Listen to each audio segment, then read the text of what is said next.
let us look at few more operations on an array, like inserting in a sorted array.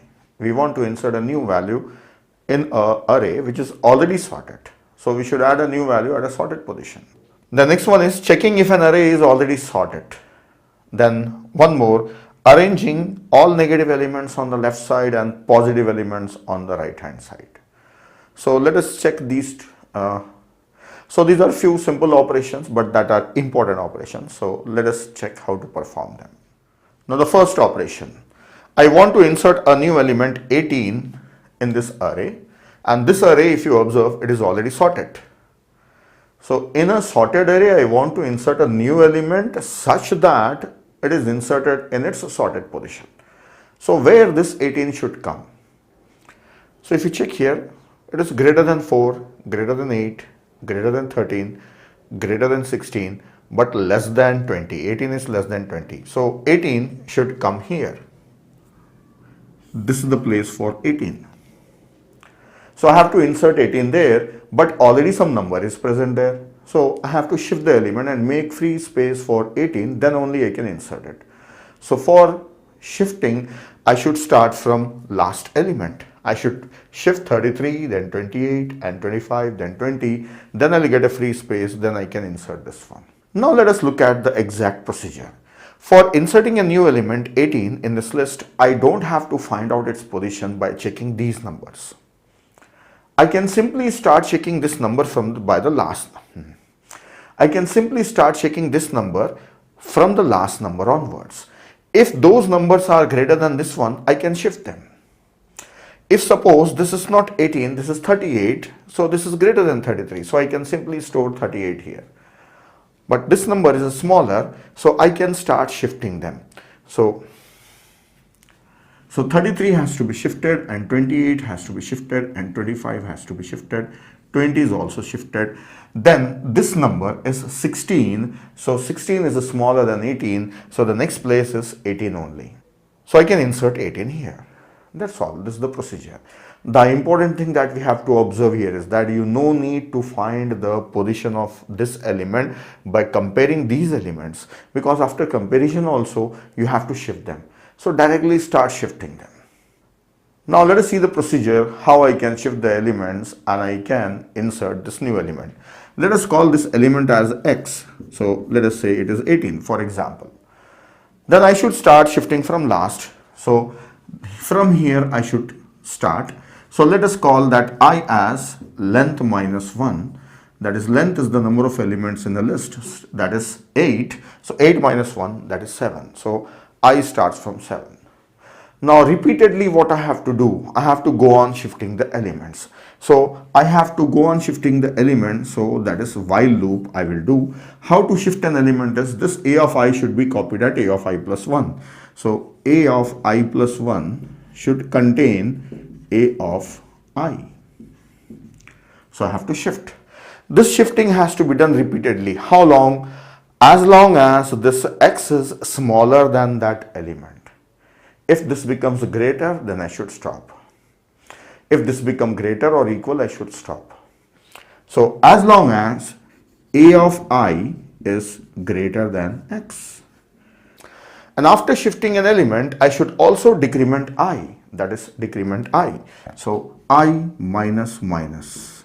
So using while loop, I have written the code. Even I can use a for loop also, but for loop is useful when you know how many times you are going to repeat, and while loop, we don't know how many times we are going to repeat this one. We have to repeat based on the condition that this element is smaller than the element, then shift it.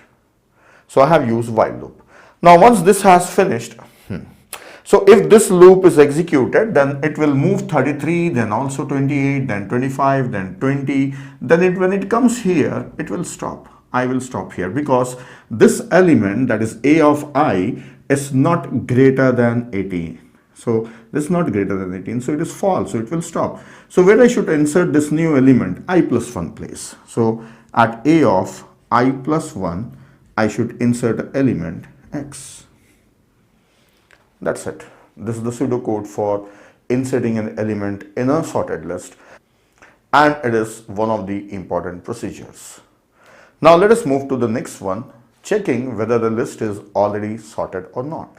Let us see how to check whether a list is already sorted or not. Here as an example, already I have a sorted list with me. So the procedure for checking whether it is sorted or not is start from this one. This is smaller than this, and this is smaller than the next number. This is smaller than the next number. So every present number is smaller than the next number. Then it means the list is sorted. If suppose here I have 26, then 4 is smaller than 8, 8 is smaller than 13, 13 is smaller than 26, yes, up to here is correct. 26 is smaller than 20, no, wrong. So it means the list is not sorted. So the procedure is check the current number with the next number. If it is smaller, go on continuing. And if you have reached the end of a list, so finally in the procedure, we will check the current number is smaller than the next number. If not, then it is not sorted. If we have reached at the end of a list by comparing this, means it is sorted. I will write like an algorithm. Let us see. Algorithm is sorted. I am calling the algorithm as is sorted, and it takes an array and the number of elements. Now we have to start checking from first element next, then next, so on. So until where we should continue, we should stop here, because we cannot compare 33 with any other number, right? So let us say there are 8 elements, n is 8, this is 8, so we should stop here. No, we have to stop before this one. So we should stop at -2 place. So using for loop we can do this one. So for I takes values 0, I is less than number of elements. No, usually we reach till here when we say n, but we have to stop before that. So n minus 1, I plus plus. Then in this, what we have to check for? Is there any pair of elements where the first one is greater than the second one? It means the list is not sorted. So we'll check for false condition. If a of I is greater than a of I plus 1, any number is greater than the next number, then return false, means list is not sorted. We got this condition satisfied, then we return false, means list is not sorted. And that's all, end of loop. If we have completed the whole array, complete array, and we never came across such a pair of elements, we have finished the array, means list is sorted.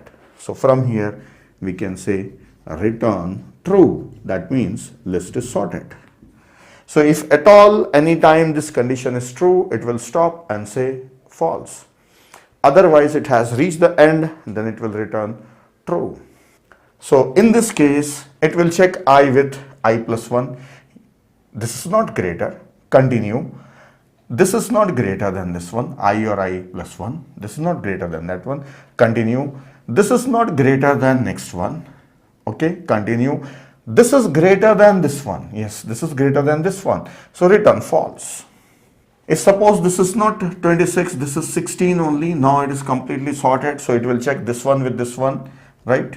So this is not greater, then this is not greater than this one, this is not greater than this one, this is not greater than this one, this is not greater than, not greater than. So till here it will check not greater. So here it will stop, come out of the loop and say true. So your list is already sorted. So this is also useful, like before sorting the elements, to confirm if they are sorted or not, we run this procedure.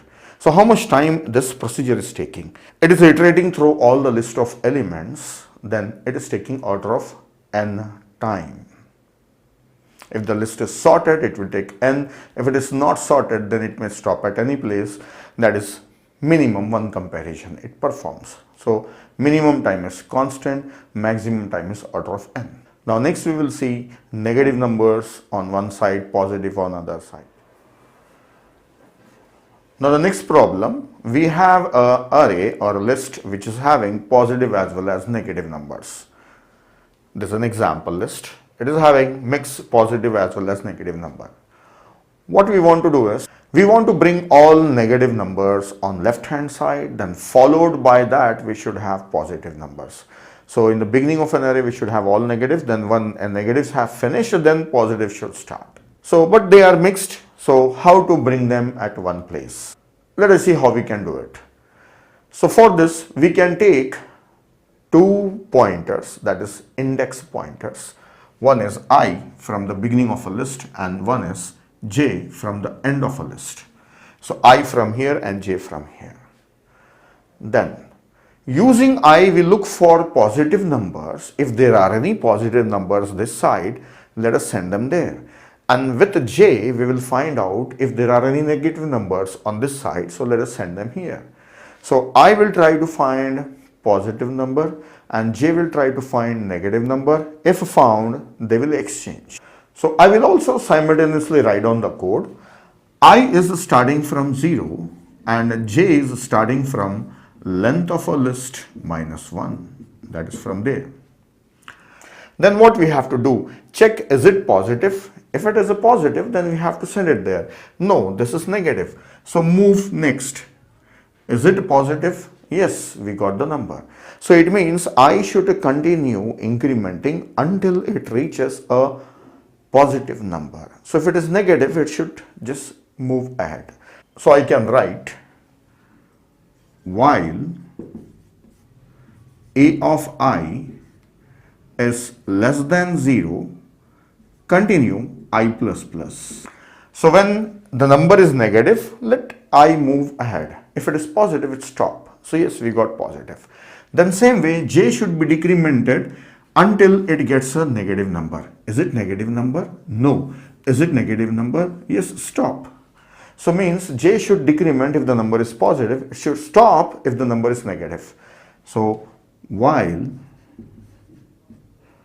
a of j is greater than or equal to 0, j minus minus. So if it is less than 0, it should stop. So yes, we got the numbers. Then what we should do? Interchange them. These numbers should be interchanged. So that's minus 4 is brought here and 3 is sent there. So we should swap them. So I will write on swap a of I with a of j. Now I should do the same thing. I plus plus. Is it a positive number? No. I plus plus. Is it a positive number? Yes. So this loop has finished. Then decrement j. J minus minus. Is it a negative number? No. J minus minus. Is it a negative number? Yes. So j is decremented until we got the negative number. Then interchange them. Interchange. So minus 9 comes here and 10 goes there. Now continue. I plus plus. Is it a positive number? Yes. The number is not negative, so I stops there. Then j minus minus. Is it a negative number? Yes. So when the number is negative, it stops. So then again swap them. So minus 7 comes here and 5 goes there. Then continue. I plus plus. Is it a positive number? Yes, it's a positive number. Stop. J minus minus. Is it a negative number? Yes, negative number. Stop. But now we will not interchange them because I has become greater than j means we have checked the entire list. So this swapping we will not do and we will stop the procedure. So this swapping is done if I is less than j. So this is conditional. So moving I and moving j, moving I, moving j and interchanging the element was repeating procedure. How long we have done this? As long as I is less than j, while I is less than j will continue. So this is the procedure for swapping the elements. So this is the procedure for arranging all negatives on one side and positive on other side. Now analysis, how much time it has taken? The time was spent on comparing the elements. So total how many elements were compared? N plus 2 elements were compared. We started from this with I and from there also we started with the j, and I has increased and check one more number, j has also decreased and check one more number. So total n plus 2 comparisons were there. Then swappings, it depends. If already all negatives on this side and positive that side, no swapping will be done. But the main time is spent on comparing the elements. So we can say the time is order of n. This is scanning the whole list just once. An exact number of comparisons are n plus 2 comparisons. Now analysis. What is the work done here? Comparing the element and interchanging them. Interchanging is happening if there is a conflict in the condition. Interchanging is happening only if positive is on this side or negative on that side. Otherwise, comparison is always done. So at most, how many elements are compared? All n elements are compared. So the time taken by this procedure is order of n only. Order of n. So that's all. These were few important operations that are performed on a list. So we have seen them on an array.